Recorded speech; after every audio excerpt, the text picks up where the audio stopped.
आप सभी को राधे राधे।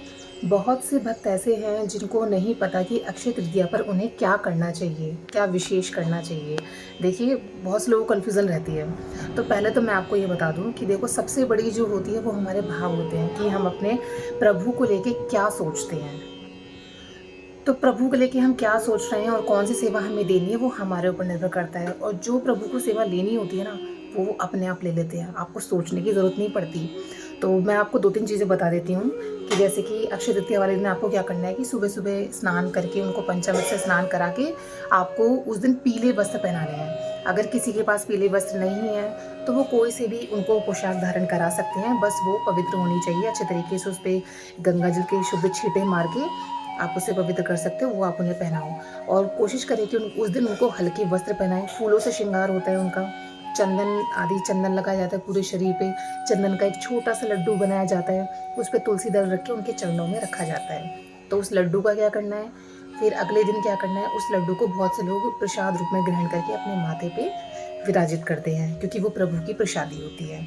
इसीलिए कुछ छोटे छोटे ऐसे नियम हैं अक्षय तृतीया पे जो हम कर सकते हैं और करने में कोई दिक्कत नहीं है। बस थोड़ी सी ज़्यादा टाइम भी इसमें नहीं लगता। जैसे अगर किसी के पास समय नहीं है तो वो क्या कर सकता है कि उनको स्नान आदि करा के उनको कोई से भी अच्छे कपड़े उनको धारण करवा के, फूल माला धारण करवा के चंदन से उनका श्रृंगार कर सकते हैं।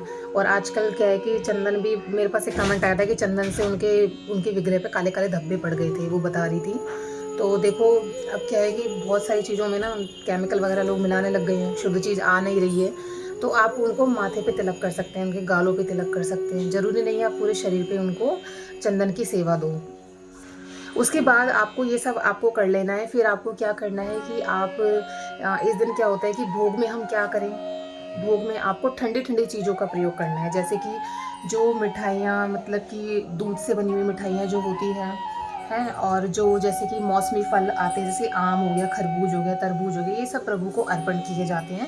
क्योंकि ये इनकी तासीर जो होती है बहुत ज़्यादा ठंडी होती है, वो प्रभु पसंद करते हैं। तो ये सारी चीज़ें प्रभु को दी जाती है। सत्तू का उपयोग किया जाता है इस दिन। सत्तू का आप जल दे सकते हो, सत्तू के आप लड्डू बना के दे सकते हो। तो ये चीज़ें प्रभु को बहुत ज़्यादा प्रिय है। अब दान आदि की बात करें तो दान में क्या है कि आप किसी ज़रूरतमंद इंसान को आप कोई सी भी सेवा दे सकते हो। वैसे तो अन्नदान का इस दिन बहुत बड़ा महत्व बताया गया है, तो आप अन्नदान इस दिन ज़रूर करें। जौ का दान भी बहुत विशेष रूप से है इस दिन। तो ये सारी चीज़ें आप करिए और अक्षय तृतीया को अपने घर में विशेष रूप से मनाइए। वैसे तो अक्षय तृतीया पर करने के बहुत सारे नियम हैं जो मैंने आपको इस वीडियो के माध्यम से बताए हैं। और जैसा भी देखो, सबसे बड़ी चीज़ यही होती है कि प्रभु अपने भक्तों के भावों को देखते हैं। अगर आपका भाव शुद्ध है, भाव अच्छा है, तो वो आपकी सारी चीज़ों को ग्रहण करते हैं अच्छे तरीके से। तो इसमें कोई वो नहीं है। बहुत से लोग सोचते हैं कि हमने ये नहीं करा, वो नहीं करा, तो प्रभु क्या सोचेंगे, क्या नहीं, मतलब खुश होएंगे, नहीं होएंगे, ऐसा कुछ भी नहीं है।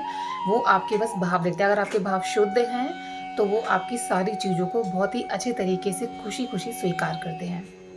तो ये सब आप लोग बिल्कुल मत सोचिएगा। अपनी अक्षय तृतीया को बहुत अच्छे से, विशेष रूप से ठाकुर जी के साथ मनाइएगा और उनका खूब सारा आशीर्वाद आप लीजिएगा।